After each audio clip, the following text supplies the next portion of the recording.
El mundo que conocemos está sufriendo grandes cambios. La tecnología y la ciencia están transformando nuestras vidas con gran rapidez y a veces el ritmo del cambio puede desorientarnos. Las innovaciones utilizadas con sensatez pueden abrirle la puerta a una era de extraordinarias oportunidades. Semejante revolución alimenta la creatividad de hombres y de mujeres por todo el globo terráqueo. Estos visionarios inventan e implementan soluciones nuevas. Abra usted los ojos y prepárese para un sorprendente viaje hasta el 2050. Prepárese para soñar el futuro.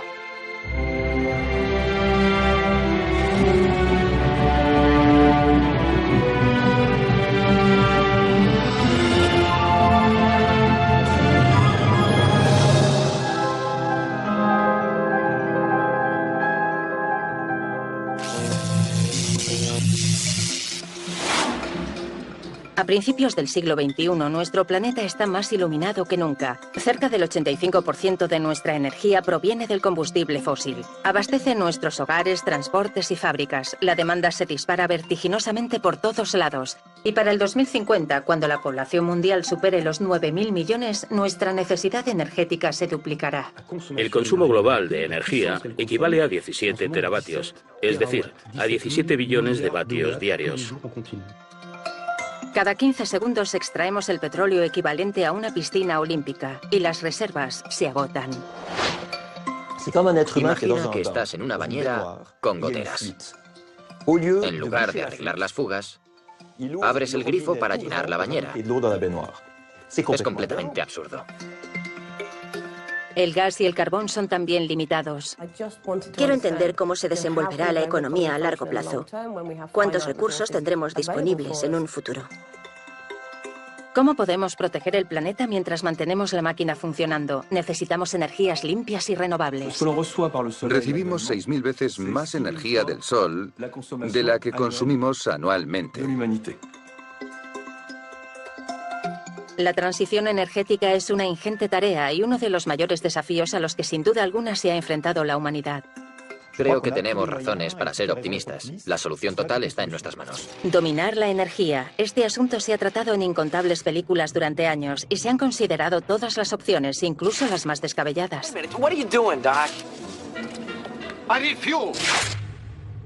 Aunque la fantasía más recurrente es buscar en el espacio lo que ya no encontraríamos en la Tierra, como en las películas Alien o Moon. Sam Bell reporting to Central, 10:14 Pacific Time. I got a full container of helium-3 ready to roll. By the time this message reaches you, it should be in transit. Otherwise, everything running smoothly.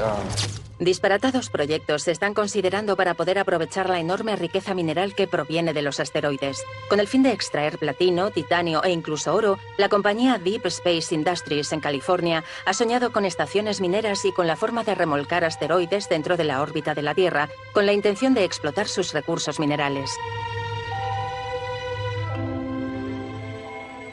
Pero todo esto es todavía ciencia ficción. Es en la Tierra donde debemos soñar con nuestro futuro. La clave para poder potenciar los sistemas de conversión está en concentrar la fuerza del Sol. El petróleo es el corazón de la industria petroquímica. Tiene que ser transformado en algo que pueda ser utilizado. Y las microturbinas de viento son el mejor ejemplo que puedo poner.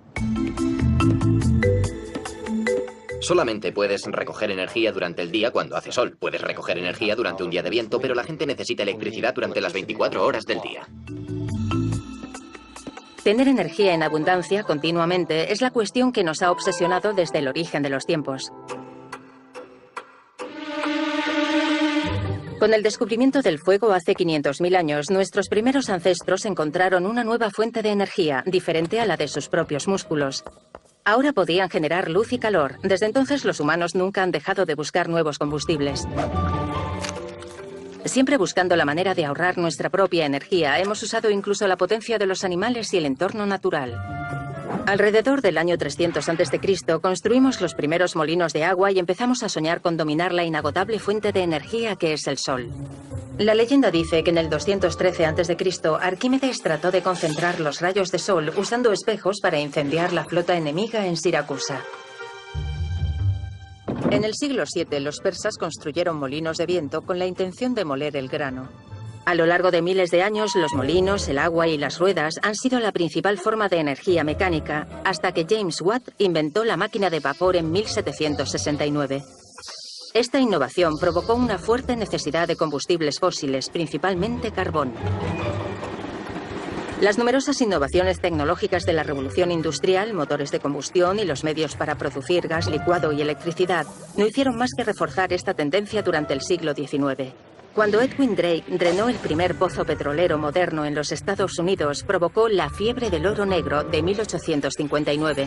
En la primera mitad del siglo XX, los científicos trataron de conquistar el átomo, y en 1954 la primera central nuclear para generar electricidad se construyó en Rusia. En una escala global, el petróleo ha mantenido la economía desde los años 60, y nosotros nos hemos ido haciendo adictos a los combustibles fósiles. Realmente, tenemos todos los síntomas de una adicción a las drogas. Son productos peligrosos, van encareciéndose más y más, cada vez somos más dependientes de ellos y somos capaces de hacer cualquier cosa para obtenerlos. Una vez entendido esto, está claro que necesitamos encontrar sustitutos y someternos a terapia. Aquí es donde mi experiencia como psiquiatra resulta muy útil. Ya no se trata de atender a pacientes de uno en uno, sino de encontrar una solución para la totalidad de la sociedad. Para curarnos, tal vez exista un remedio milagroso: la fusión nuclear. Uno de los más grandes desafíos de la historia ha sido lograr la fusión nuclear, un proceso que podemos usar para salvar el planeta. Soy Steve Cowley y tengo 55 años. Y me he pasado la vida intentando convertir en realidad la fusión nuclear.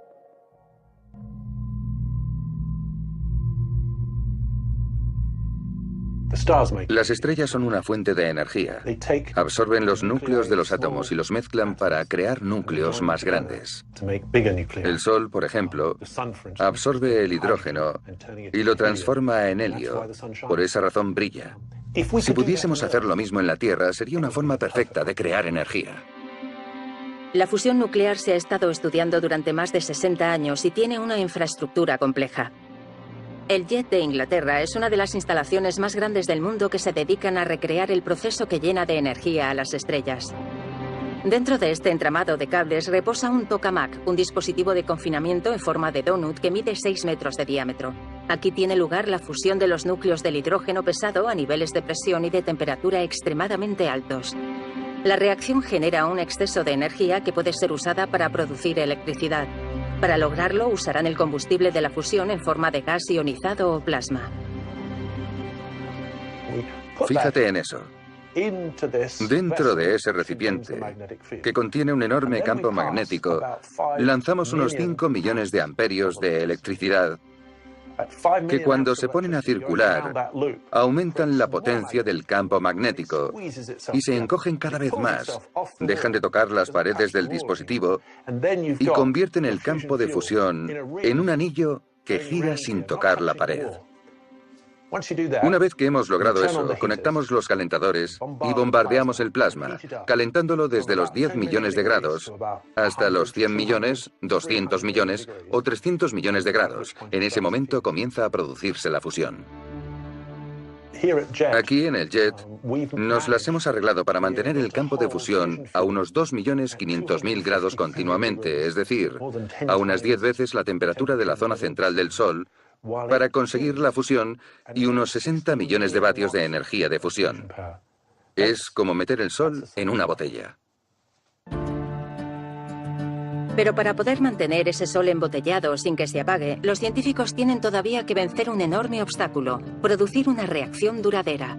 Este es el objetivo del ITER, construido en el sur de Francia. Para este proyecto, uno de los más ambiciosos en el campo de la energía, 35 países están uniendo sus esfuerzos para construir el tokamak más grande jamás diseñado, 2 veces el tamaño del de JET. Lo interesante de este nuevo diseño es que no necesita calentarse a la manera tradicional para mantener la temperatura.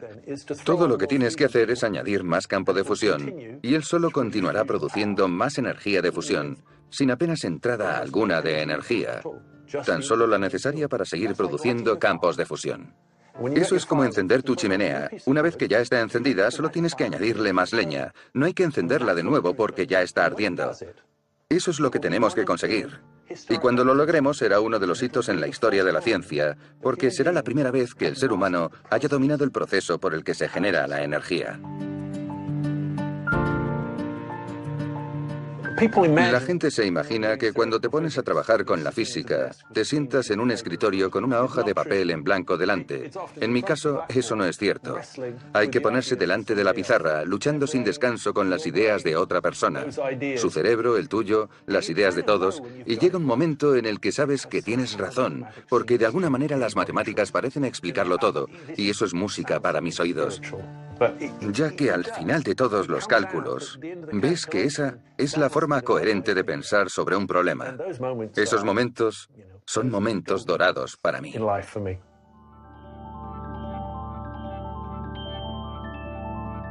La fusión tiene todas las ventajas de una fuente de energía. Es segura. No produce gases invernadero, no produce desechos radiactivos cuya energía dura toda una vida. Y es capaz de mantener una ciudad entera. Puede mantener un planeta completo durante millones de años. Quizá este sueño se realice hacia finales de siglo, pero mientras tanto hay numerosas formas de aprovechar la energía ilimitada de nuestro Sol. 1 metro cuadrado de tierra en París consume 1,3 megavatios por hora, lo cual es equivalente a un barril de petróleo. La mayoría de la gente ignora ese dato. Ahora necesitamos tener en cuenta lo que no conocíamos sobre la energía. Sin explotar hasta hace poco, la energía solar está en auge. Bienvenido a la era de las gigantescas centrales de energía solar. Crescent Dunes, en el desierto de Nevada, es una central eléctrica solar termodinámica. Más de 10.000 heliostats, espejos que siguen el recorrido del Sol, forman un círculo de 3 kilómetros de diámetro y concentran la luz solar sobre un receptor fijado en lo alto de una torre de 170 metros. Las altísimas temperaturas calientan sal fundida, la cual se almacena en tanques. En una segunda fase se usa para producir vapor, moviendo las turbinas para generar electricidad. La planta produce más de 110 megavatios, es decir, potencia suficiente para más de 75.000 hogares. Esta tecnología permite la producción de una energía limpia con 0 emisiones, incluso después de la puesta del sol. Esta industria era prácticamente inexistente hace 10 años.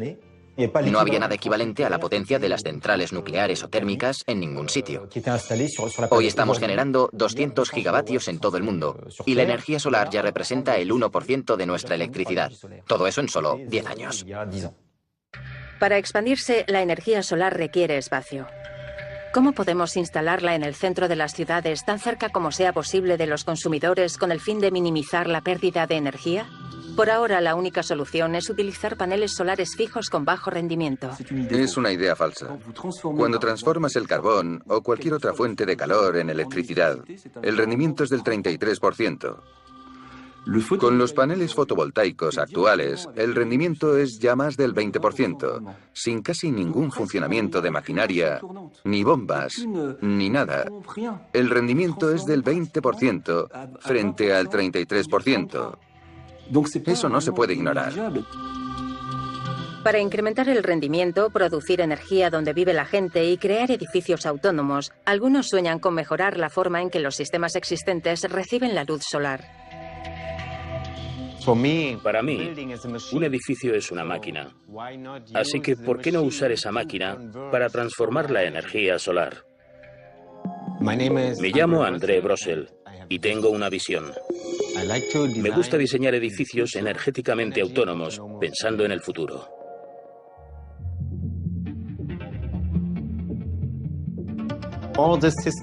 En una estación solar, por ejemplo, todos los sistemas pueden desplegarse.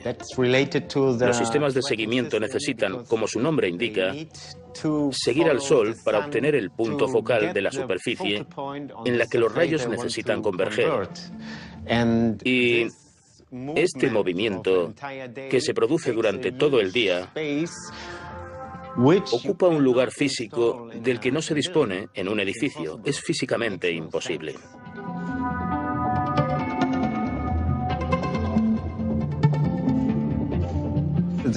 La clave para tener un sistema de conversión solar más eficiente está en concentrar la energía del Sol.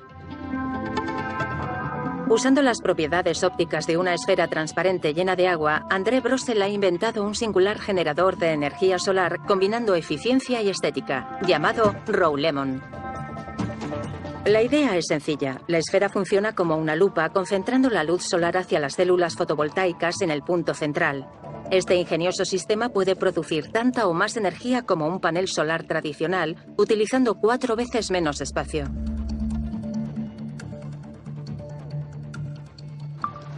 Vale.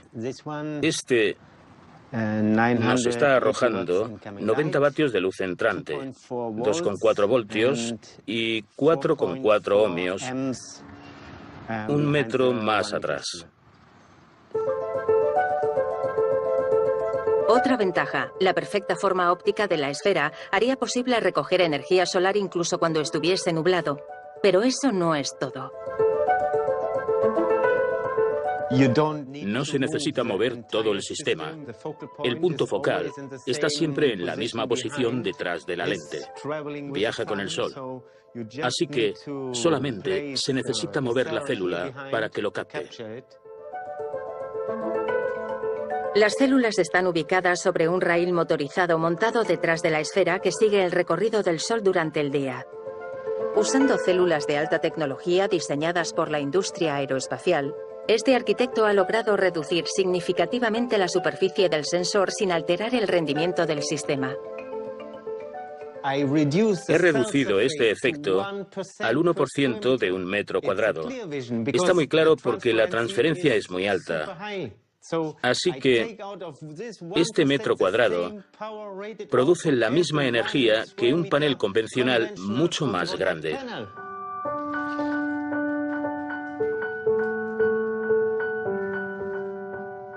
Las esferas se pueden obtener en distintos tamaños. En última instancia, la idea es integrarlos en paneles acristalados para construir las fachadas de los edificios del mañana.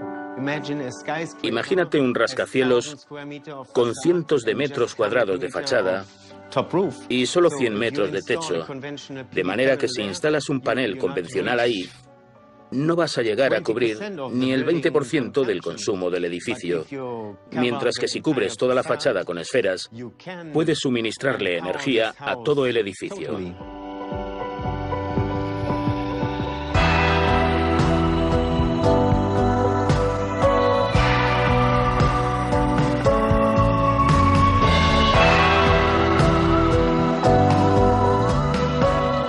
Lo que es absolutamente sorprendente es que en un año o dos la energía solar y eólica han empezado a producir electricidad más barata que el petróleo, el gas o el carbón. Y eso no es una revolución. Simplemente quiere decir que la mayoría de las investigaciones de hoy en día se hacen sobre energías renovables y no sobre combustibles fósiles. El viento es otra importante energía renovable para el mañana, pero al igual que la energía solar, la energía eólica es difícil de implementar en las grandes ciudades. Las turbinas eólicas responden casi al 2% de la energía global necesaria. En algunos países como Dinamarca generan el 20% de la producción anual de electricidad. Pero las turbinas eólicas son máquinas enormes que necesitan encarar el viento en espacios abiertos donde les azote a lo largo del año a más de 13 metros por segundo.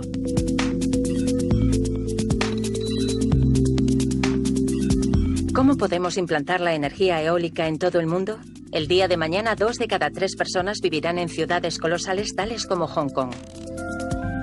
Todas las ciudades tienen algo en común. Están construidas para proteger a la gente de los elementos lluvia, tormentas, vientos, etc. Las turbinas que necesitan vientos de 13 metros por segundo no tienen sentido allí. Mi nombre es Lucien, tengo 58 años. Y estoy intentando encontrar energías alternativas que todavía sean relevantes dentro de 50 años. Vivimos en un mundo donde las cosas tienen que ser prácticas. Debemos ser capaces de usar lo que inventemos. Cualquier científico con amor propio tiene que ser capaz de luchar contra el calentamiento global. Tiene la obligación de hacerlo. Ofrecer soluciones no significa necesariamente pasar años y años investigando. Se trata solo de simplificar los sistemas existentes. Para implantar la energía eólica en las ciudades, Lucien ha diseñado un sistema similar a las turbinas eólicas. Tienen 26 centímetros de diámetro, son modulares y pueden funcionar con vientos tan flojos como de 1 metro por segundo. Lo mejor es que solo tienes que conectarlas entre ellas. Cada turbina es de 26 centímetros de superficie, así que si usas 10 de ellas, al final tienes una hilera de 2,6 metros de turbinas interconectadas. Trabajando como una sola, estamos consiguiendo cubrir grandes superficies con dispositivos muy pequeños, produciendo enormes cantidades de energía. El diseño de estas microturbinas es particularmente ingenioso. El viento sopla a través de un cilindro, permitiendo a las turbinas funcionar en ambas direcciones sin tener el viento de cara, a diferencia de las tradicionales turbinas de 3 aspas. Estos artilugios moldeados en plástico y de una sola pieza son prácticamente indestructibles y fáciles de instalar. Yo siempre describo mi sistema de una manera muy simple. Comparadas con las turbinas tradicionales, las nuestras cuestan la mitad y producen 5 veces más energía con velocidades de viento muy bajas. Duran mucho más. Pueden durar 50 años, mientras que las turbinas convencionales duran de 15 a 20 años. Y el coste de producción de 1 kilovatio hora es entre 25 y 50 veces más barato. Este concepto de turbinas de viento urbanas extremadamente rentables se ha extendido ya por 45 países. En Hong Kong hay 60 instalaciones a día de hoy, pero aún están lejos de poder cumplir con la enorme necesidad de energía de la ciudad, sencillamente por el espacio disponible que existe. La energía producida por una instalación es suficiente para alimentar una vivienda de 2 plantas. Así que imagina 100 o 200 plantas. Hong Kong es interesante desde la perspectiva energética, porque pienso que es la peor equivocación posible. No disponen de mucho espacio aquí, así que han conseguido apilar a 7 millones de personas en un área menor que París. Los edificios tienen de 100 a 150 metros de altura. El consumo energético es 5, 6, 7, 10 veces mayor que en ningún otro lugar del mundo. Es horrible.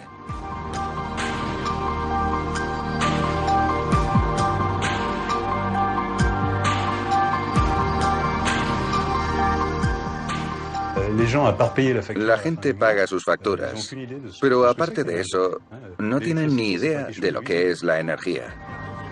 La electricidad no es visible. En algún momento necesitarán entender el coste de esa energía, porque una vez que sean conscientes, tenderán a ahorrarla.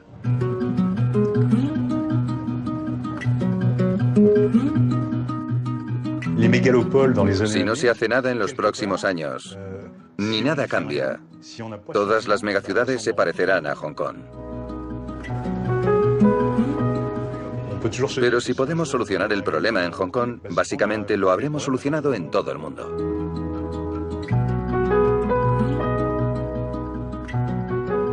Algunos dicen que un drástico descenso en el precio del petróleo dañará gravemente el desarrollo de las energías renovables, pero creo que hay que verlo de otra forma. Hoy podemos valernos del petróleo barato para construir turbinas eólicas, paneles solares y plantas de biocarburante. Podemos utilizar energía económica para construir infraestructuras sostenibles. Esta es la dirección que necesitamos tomar para prescindir del petróleo. Debería servir para construir algo duradero, no para quemarse en un coche o en un horno.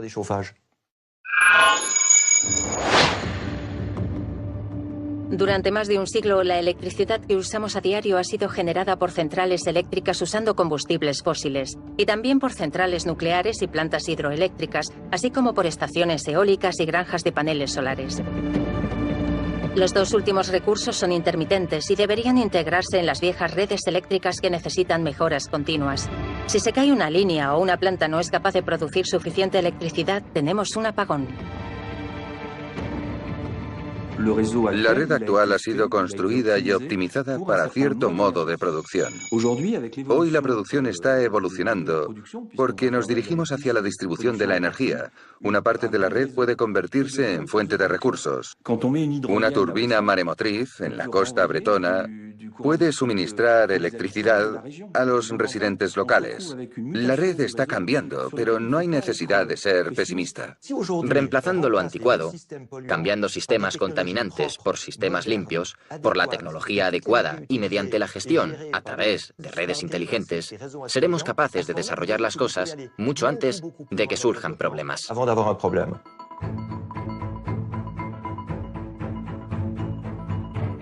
La idea de una red de distribución eléctrica inteligente o malla inteligente consiste en integrar novedosas tecnologías informáticas en cada parte de la red con la intención de optimizar la producción y distribución y ajustar los picos de demanda.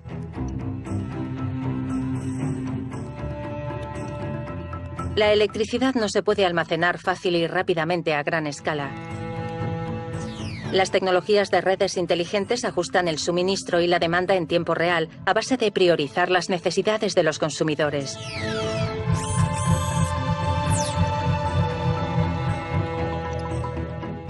Finalmente, los recursos de energías renovables, así como los sistemas de producción de energía a nivel de usuarios, están integrados en esas redes inteligentes. En los meses de verano, el exceso de potencia se reutiliza en la red principal o en las casas cercanas. Y a la inversa, cuando una casa no produce suficiente electricidad, recibe el excedente de energía solar de otras casas o de la red eléctrica. Esto es posible con el uso de contadores inteligentes, controlados remotamente y conectados a todos los dispositivos eléctricos de nuestra casa. Las baterías pueden almacenar o liberar electricidad dependiendo de la hora del día. Suministro y demanda están gestionados con precisión usando el principio de los vasos comunicantes. La intercomunicación de la energía será pronto una realidad. La red estará cada vez mejor ajustada, con sistemas eléctricos más sensibles y autónomos que limitan el desperdicio de energía. Debemos abandonar la idea de que habrá una sola solución para cubrir todas nuestras necesidades de producción, eficiencia y almacenamiento. Habrá multitud de soluciones. Eso es lo que resulta inteligente e interesante. Cada país, cada compañía, incluso cada pueblo, será capaz de aplicar las técnicas que mejor se adapten a su clima, su economía, su nivel industrial y su mentalidad. Necesitamos mejorar los sistemas a todos los niveles. Al mismo tiempo, tenemos que mejorar la eficiencia energética de todo lo que nos rodea, empezando con el aislamiento de los hogares. Pero el mayor desafío se halla en el campo industrial. El 36% de la energía mundial es consumida por el sector industrial. La mitad de esa energía se consume para fabricar solo 5 materiales: acero, cemento, papel, plástico y aluminio. Si no podemos usar menos energía para manufacturarlos, entonces tendremos que conformarnos con menos. Podríamos usar un tercio menos de dichos materiales sin comprometer la solidez ni el funcionamiento de los edificios o de los vehículos. Pero necesitamos ir más allá. Durante los muchos años en los que hemos estado recopilando información, me he dado cuenta de que al final del proceso el gasto en electricidad era mayor que al principio. Así que necesitamos ir al principio de ese proceso y ver qué construimos y cómo lo hemos hecho para economizar materiales y para hacer que el sistema funcione a largo plazo, para devolver ese valor al mismo sistema. Las cosas serían muy diferentes entonces. Consumimos y acumulamos objetos sin cesar una y otra vez. ¿Pero cómo se han fabricado? ¿Con qué componentes? Cuando se pasan de moda o dejan de funcionar, simplemente los tiramos. Con la intención de ahorrar cada vez más energía, necesitamos inculcar el reciclaje sistemático y a gran escala. Las cifras hablan por sí mismas. La energía desperdiciada por tirar a la basura periódicos o latas de refrescos es equivalente a la productividad de 15 centrales eléctricas. Inversamente, la energía ahorrada reciclando acero es equivalente al suministro eléctrico anual de 18 millones de hogares. Si te fijas en la fabricación de nuevos aparatos, por ejemplo, no se hace tan eficientemente como se debería. Y ello incide en el sistema. De manera que repentinamente te encuentras sin opciones. Porque no puedes hacer frente a todo el gasto de energía a base de cientos y cientos de turbinas eólicas. Por eso es necesario que nos planteemos seriamente un cambio completo en el sistema. ¿Pero puede reciclarse todo? Wait a minute, what are you doing, Doc? I need fuel. Go ahead, quick, get the car. En el interior de un coche moderno, repleto de elementos electrónicos, cada vez hay menos partes reciclables.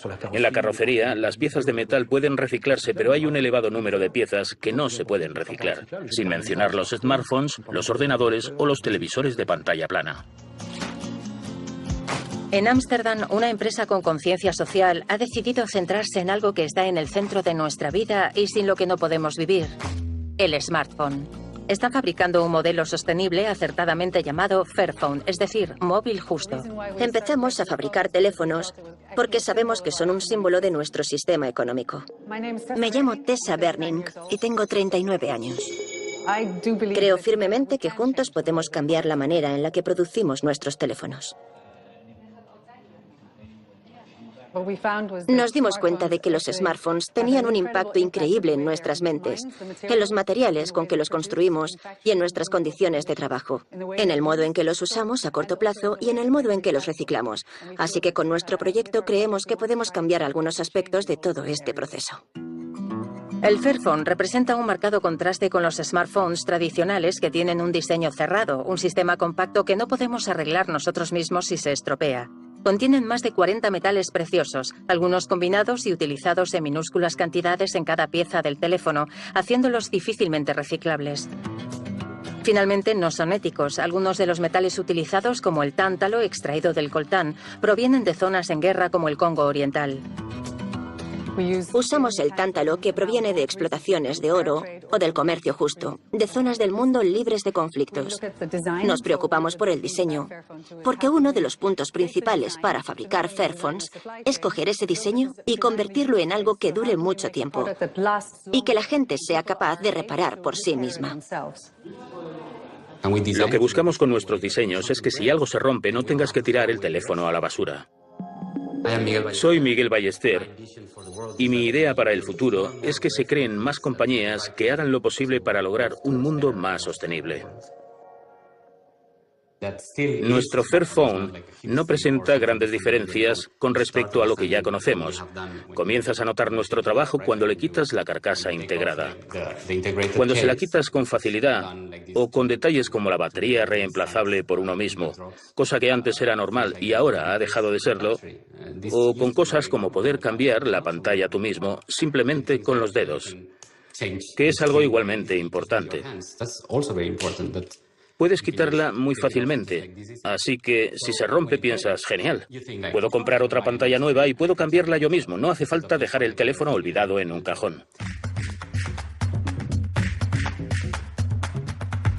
Es muy importante que podamos reparar los teléfonos nosotros mismos, porque incluso su reciclaje gasta mucha energía. Así que lo que podemos hacer a través del diseño del producto es conseguir un reciclaje más sencillo. No se trata de que un porcentaje de clientes mantenga el teléfono durante mucho tiempo.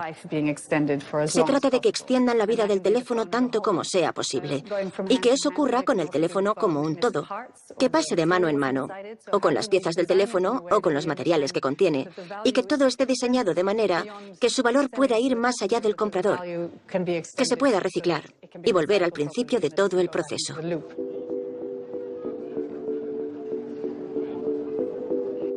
Hacer que los habitantes del planeta acepten esto es un punto importante para nosotros a la hora de hacer negocios. Pensando en un periodo muy corto de tiempo, creo que todo el mundo debería abandonar la idea de la competición para centrarse en la de la colaboración.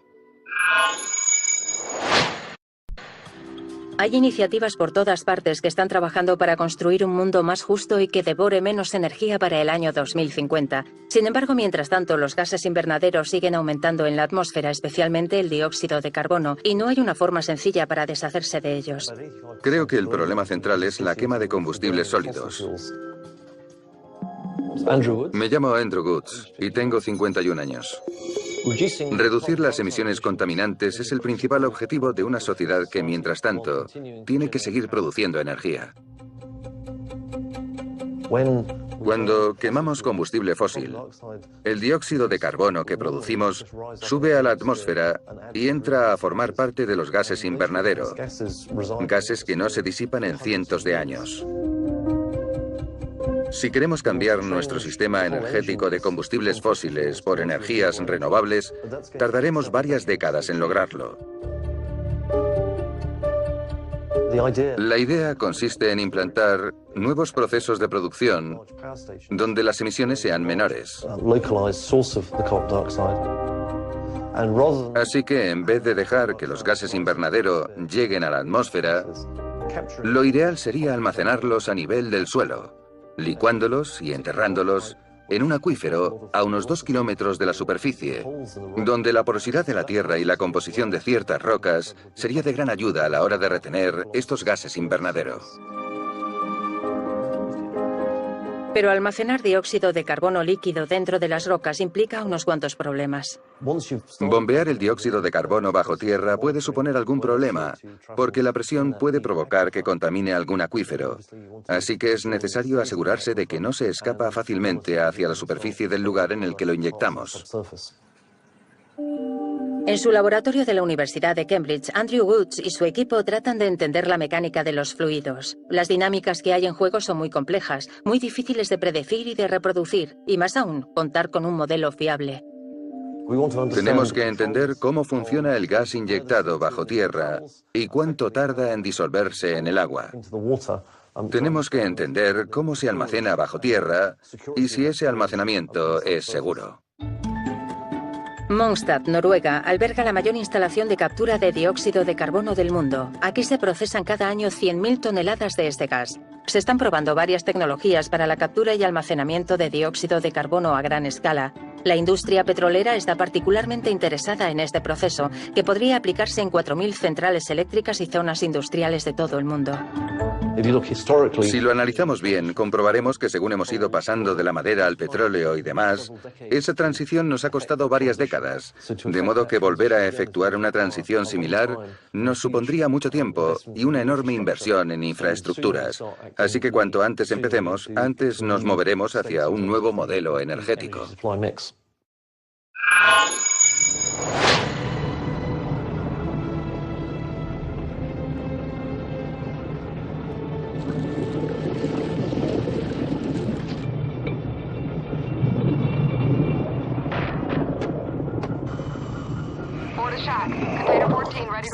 No hay ninguna necesidad de imaginarnos descendiendo al abismo para extraer hidrocarburos tal y como vemos en la ciencia ficción.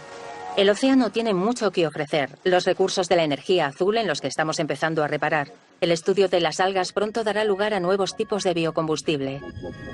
Centrales de energía undimotriz con formas innovadoras podrían aprovechar la energía de las mareas y las olas. Se están instalando turbinas submarinas gigantes para capturar la energía de las corrientes oceánicas, como aquí en Brest. El potencial es enorme.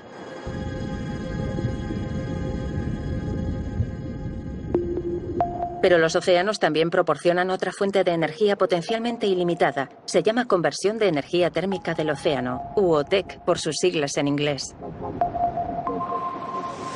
El océano es la batería más grande del mundo, el sistema de almacenamiento de energía más grande. Me llamo Duke Hartman. Tengo 39 años y creo que el desafío de nuestra generación es conseguir la energía asequible y renovable.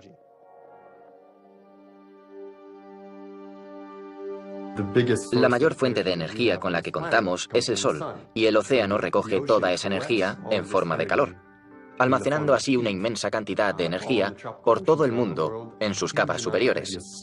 Si logramos captar toda esa fuerza, podremos utilizarla 24 horas al día, 365 días al año, y ese aprovechamiento podrá ser algo que cambie las reglas del juego en cuanto a la independencia energética de las naciones interesadas, como Hawái.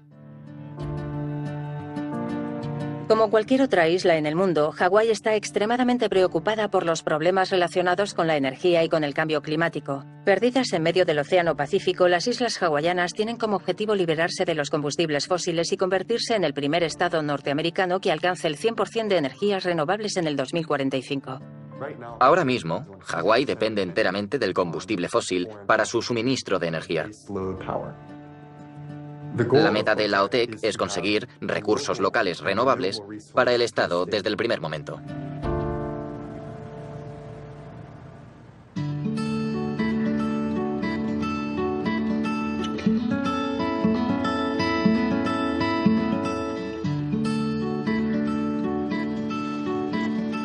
Lo que necesitamos hacer es montar circuitos de bombeo del agua de la superficie y de la profundidad. Necesitamos las dos, es decir, agua caliente y agua fría para obtener la energía del mar. Cuando bombeamos, entra agua en la planta. Es la fuente de calor que calienta los fluidos que se mezclan con el amoníaco, rebajando a su vez la temperatura de dichos fluidos, de manera que puedan hervir a la misma temperatura que el agua del océano.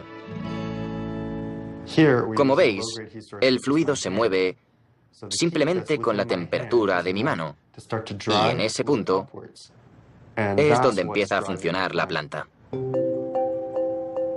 El fluido se convierte en vapor a alta presión, que mueve una turbina que produce energía, y luego vuelve a la parte fría del sistema para condensarse en forma líquida y recomenzar el ciclo, de manera que nunca sale del sistema.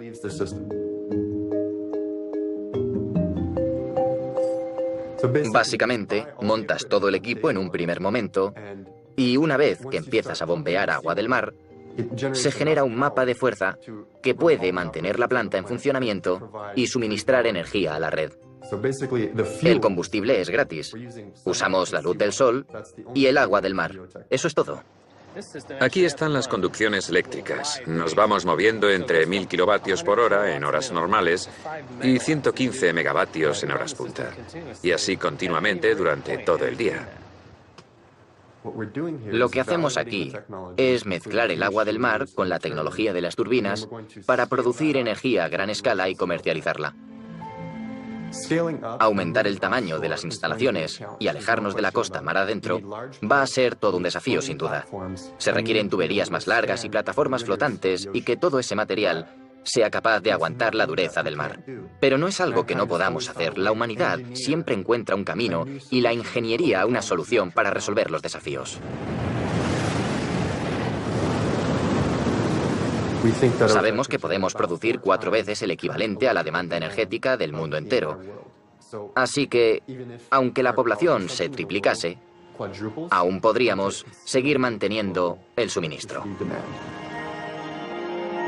Las zonas favorables para la OTEC cubren más de 120 millones de kilómetros cuadrados, una tercera parte de la superficie oceánica del mundo.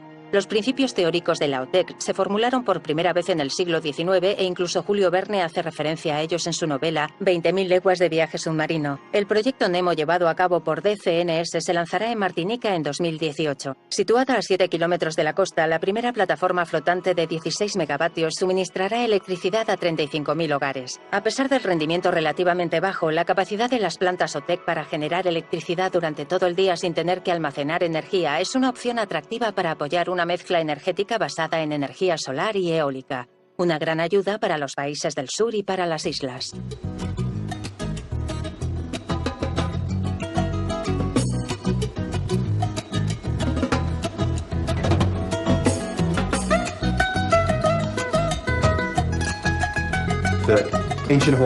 Tenemos que cuidar del planeta individualmente y como grupo.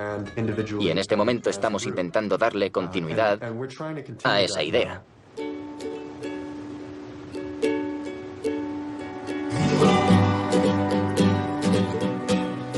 Tenemos que cuidar del mundo entero entre todos. Y eso significa responsabilidad. Una tarea que consiste en cuidar del entorno. Porque ahora nos hallamos en un punto de inflexión. Y si queremos que nuestros hijos disfruten del mismo mundo maravilloso que nosotros poseemos, tenemos que hacer un cambio drástico.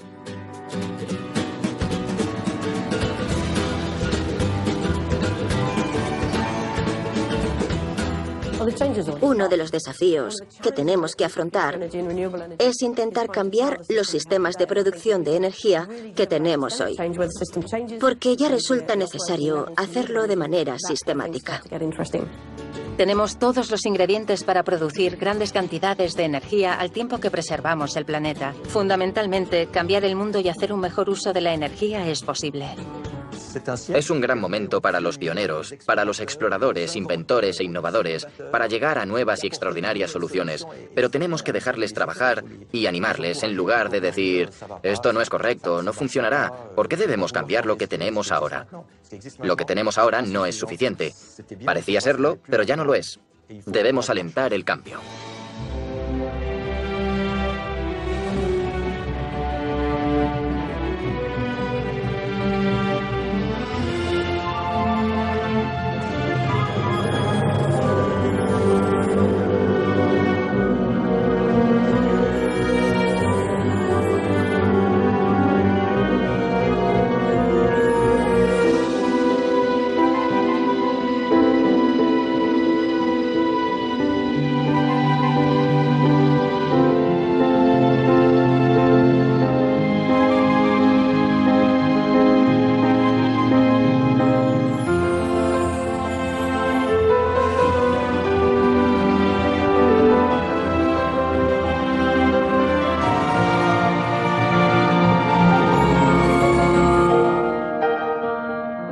Tengo 55 años.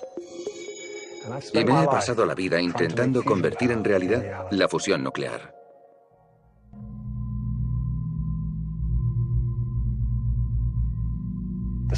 Las estrellas son una fuente de energía.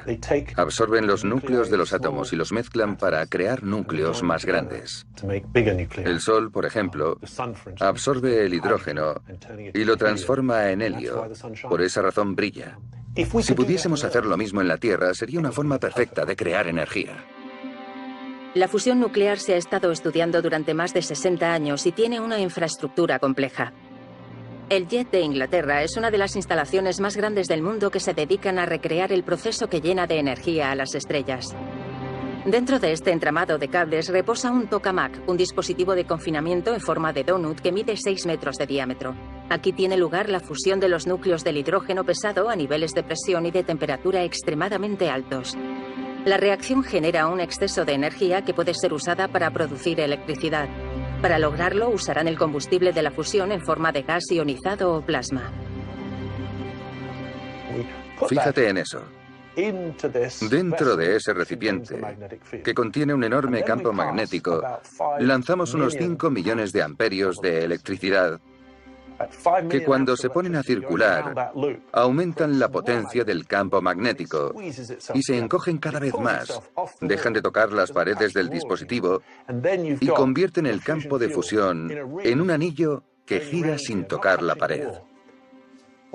Una vez que hemos logrado eso, la Tierra, con la intención de explotar sus recursos minerales. Pero todo esto es todavía ciencia ficción. Es en la Tierra donde debemos soñar con nuestro futuro. La clave para poder potenciar los sistemas de conversión está en concentrar la fuerza del Sol. El petróleo es el corazón de la industria petroquímica. Tiene que ser transformado en algo que pueda ser utilizado. Y las microturbinas de viento son el mejor ejemplo que puedo poner. Solamente puedes recoger energía durante el día cuando hace sol. Puedes recoger energía durante un día de viento, pero la gente necesita electricidad durante las 24 horas del día. Tener energía en abundancia continuamente es la cuestión que nos ha obsesionado desde el origen de los tiempos. Con el descubrimiento del fuego hace 500.000 años, nuestros primeros ancestros encontraron una nueva fuente de energía, diferente a la de sus propios músculos. Ahora podían generar luz y calor. Desde entonces los humanos nunca han dejado de buscar nuevos combustibles. Siempre buscando la manera de ahorrar nuestra propia energía, hemos usado incluso la potencia de los animales y el entorno natural. Alrededor del año 300 a.C. construimos los primeros molinos de agua y empezamos a soñar con dominar la inagotable fuente de energía que es el Sol. La leyenda dice que en el 213 a.C. Arquímedes trató de concentrar los rayos de sol usando espejos para incendiar la flota enemiga en Siracusa. En el siglo VII, los persas construyeron molinos de viento con la intención de moler el...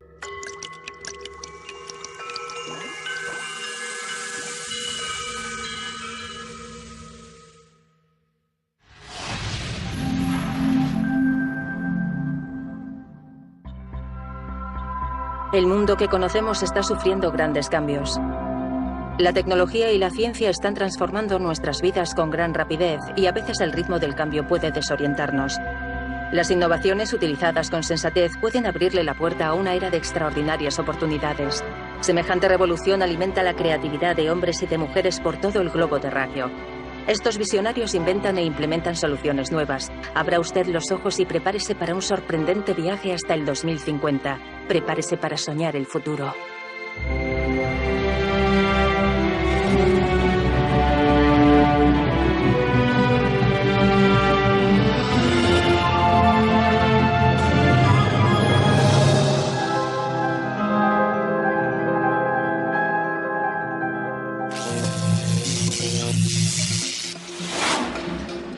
A principios del siglo XXI, nuestro planeta está más iluminado que nunca. Cerca del 85% de nuestra energía proviene del combustible fósil. Abastece nuestros hogares, transportes y fábricas. La demanda se dispara vertiginosamente por todos lados. Y para el 2050, cuando la población mundial supere los 9.000 millones, nuestra necesidad energética se duplicará. El consumo global de energía equivale a 17 teravatios, es decir, a 17 billones de vatios diarios. Cada 15 segundos extraemos el petróleo equivalente a una piscina olímpica y las reservas se agotan. Imagina que estás en una bañera con goteras. En lugar de arreglar las fugas, abres el grifo para llenar la bañera. Es completamente absurdo. El gas y el carbón son también limitados. Quiero entender cómo se desenvolverá la economía a largo plazo. ¿Cuántos recursos tendremos disponibles en un futuro? ¿Cómo podemos proteger el planeta mientras mantenemos la máquina funcionando? Necesitamos energías limpias y renovables. Recibimos 6.000 veces más energía del Sol de la que consumimos anualmente. La transición energética es una ingente tarea y uno de los mayores desafíos a los que sin duda alguna se ha enfrentado la humanidad. Creo que tenemos razones para ser optimistas. La solución total está en nuestras manos. Dominar la energía. Este asunto se ha tratado en incontables películas durante años y se han considerado todas las opciones, incluso las más descabelladas. What are you doing, Doc? I need fuel. Aunque la fantasía más recurrente es buscar en el espacio lo que ya no encontraríamos en la Tierra, como en las películas Alien o Moon. Dan Bell reporting to Central, 10:14 Pacific Time. I got a full container of helium-3 ready to roll. By the time this message reaches you, it should be in transit. Otherwise, everything running smoothly. Disparatados proyectos se están considerando para poder aprovechar la enorme riqueza mineral que proviene de los asteroides. Con el fin de extraer platino, titanio e incluso oro, la compañía Deep Space Industries en California ha soñado con estaciones mineras y con la forma de remolcar asteroides dentro de la órbita del grano. A lo largo de miles de años, los molinos, el agua y las ruedas han sido la principal forma de energía mecánica, hasta que James Watt inventó la máquina de vapor en 1769. Esta innovación provocó una fuerte necesidad de combustibles fósiles, principalmente carbón. Las numerosas innovaciones tecnológicas de la revolución industrial, motores de combustión y los medios para producir gas licuado y electricidad no hicieron más que reforzar esta tendencia durante el siglo XIX. Cuando Edwin Drake drenó el primer pozo petrolero moderno en los Estados Unidos, provocó la fiebre del oro negro de 1859. En la primera mitad del siglo XX, los científicos trataron de conquistar el átomo, y en 1954 la primera central nuclear para generar electricidad se construyó en Rusia. En una escala global, el petróleo ha mantenido la economía desde los años 60, y nosotros nos hemos ido haciendo adictos a los combustibles fósiles. Realmente, tenemos todos los síntomas de una adicción a las drogas. Son productos peligrosos, van encareciéndose más y más, cada vez somos más dependientes de ellos y somos capaces de hacer cualquier cosa para obtenerlos. Una vez entendido esto, está claro que necesitamos encontrar sustitutos y someternos a terapia. Aquí es donde mi experiencia como psiquiatra resulta muy útil. Ya no se trata de atender a pacientes de uno en uno, sino de encontrar una solución para la totalidad de la sociedad. Para curarnos, tal vez exista un remedio milagroso: la fusión nuclear. Uno de los más grandes desafíos de la historia ha sido lograr la fusión nuclear, un proceso que podemos usar para salvar el planeta. Soy Steve Cowley.